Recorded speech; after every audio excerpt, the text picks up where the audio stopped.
বিচ্ছিন্ন ঘটনায় কাশ্মীরের স্বর্গদের কারণে বিভিন্ন ভাষাবাণীতে যে সমস্ত আমির সরকার আহত করে আহত গেছিল তারা এই ষড়যন্ত্রের মধ্যে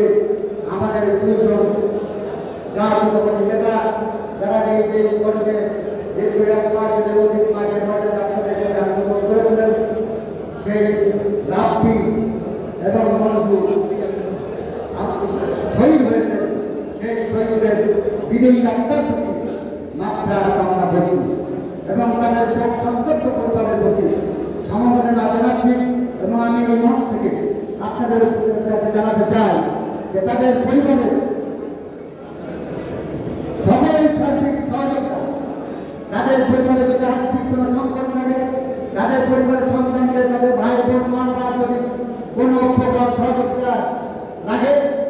আমরা সারা জীবন যতদিন বিএনপি জাতীয়তাবাদী দল থাকবে ততদিন আমরা সেই সমস্ত পরিবারের